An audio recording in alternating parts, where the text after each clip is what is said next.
I've dealt with some pretty severe and terrifying health anxiety, general anxiety, and frequent panic attacks for around 5 years. During that time, I was convinced that I was dealing with some real terminal or at least very serious illness.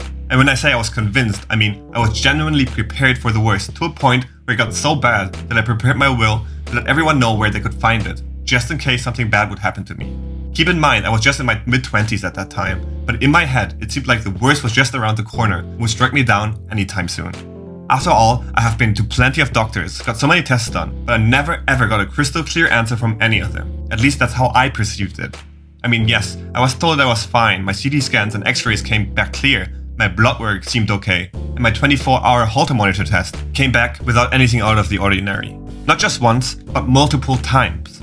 While hearing that did make me feel better for a while, and I could even feel some of the symptoms disappear. It wouldn't take all too long and my mind was right back on track to my overly excessive worrying, because the symptoms popped back up again. And the worst part of this was, it often would be a lot worse than before all those tests. That very brief moment of clarity and hope shifted and now got me even deeper into the pit of worry and what felt like an explosion of symptoms. And now I understand that this happened because I've solely relied on someone telling me that I was okay, and the quick high from the endorphins from that fantastic news made me forget about all the worries for a bit. After all, I was now a free man and I just couldn't wait to rush home and tell my family and friends about the great news and that everything was over. The problem here is that the underlying anxiety hasn't changed at all. It doesn't matter how great of a relief you felt, that buildup of stress that you carry in your mind and in your body, the way you have wired and trained your brain to react to certain internal and external triggers, like constant repetition, are still there. Remember that over the time you've been dealing with anxiety issues, you more than likely have raised your day-to-day or what I call general stress levels bit by bit. So it feels like a fantastic anxiety-free day to you now can actually feel pretty overwhelming to someone else. One could say that we've got so used to feeling drained and overwhelmed that a slight improvement can be regarded as a complete return to normalcy, but at least what we imagine or can remember being normal feels like. So here you are, feeling relatively good, but your body and mind are actually still tensed. Your subconscious is still scanning for danger, is still on high alert mode, jumpy, and will react heavily to anything that might be a sign of something dangerous. So what this means is that you're still going to feel any little change happening to you. You probably even had plenty of symptoms right after you came out of the doctor's office. But the irony here is that at that moment you didn't care because of all that euphoria running through your body, or because you actually did notice sensations like a pounding heart, a sudden rush of adrenaline pumping through your system, maybe even slight dizziness, but you could properly account for them and put them into a mental box. Your mind noticed what was going on, but it could self-explain why it was happening. You most probably didn't even have to consciously think about it, and it just happened in the background. And that is the reason why I really want you guys to start learning about the mechanisms of anxiety. That understanding will give you another mental box in which you can then put your perceived negative thoughts and physical sensations into.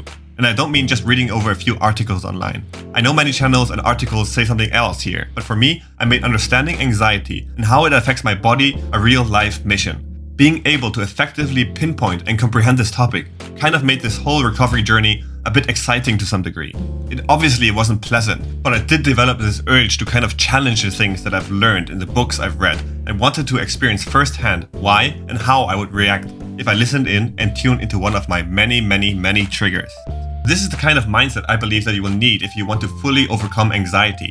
You will need to learn to not fight off the anxiety or find a solution of treating that one specific symptom, that one main trigger. After all, there's only so much you can do to maybe feel a bit more comfortable, but recovery isn't achieved by eliminating one's symptoms. It can only be achieved by lowering stress and breaking free from that fear of fear and the fear of the sensations. You know, that vicious cycle that everyone is talking about. So having that label, that knowledge, will then transform your overall approach to recovery. You would stop trying to heal this or that symptom, but will look to work on your overall life and gear your habits towards stress reductions. I know this isn't an easy task, but try to fill your life with curiosity, especially regarding the symptoms. When panic strikes because you have felt a sudden symptom, take a mental step back and maybe say one loud, what's going on here?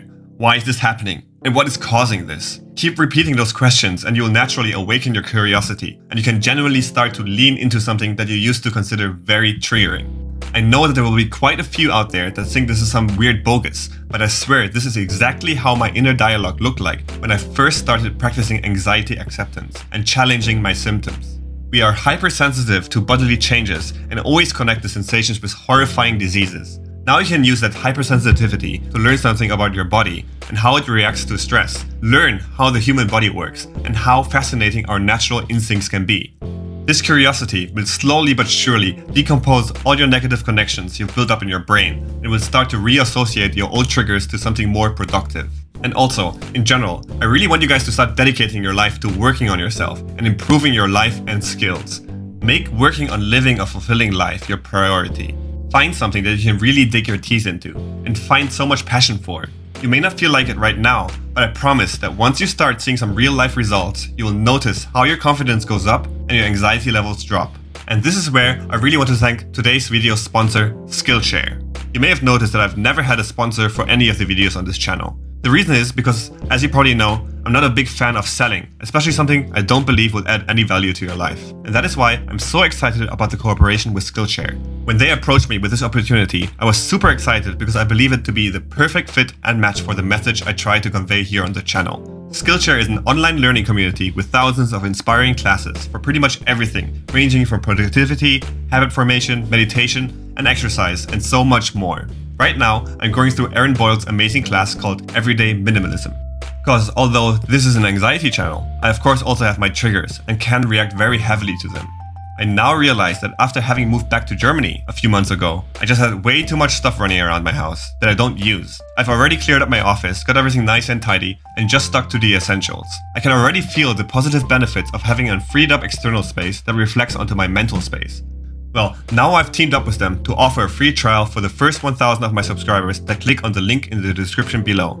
This way you can explore this amazing resource that is specifically geared towards learning with no annoying ads and a continuous inflow of new and exciting classes. And even after the free trial is over, it is still super affordable at less than $10 a month for an annual subscription. So take this opportunity to learn and perfect your skills and witness your own transformation as you turn small steps into giant leaps. There is no better feeling than getting better at something that you really care about. Don't be too fixated on trying to work on your anxiety, but focus on evolving your life into something that you are proud of. The accumulation of small wins along the way will snowball, and you will for sure come out of this stronger and more confident than ever. Thanks for watching, everyone. And if you're new here and want to see more anxiety-related content just like this one, consider subscribing.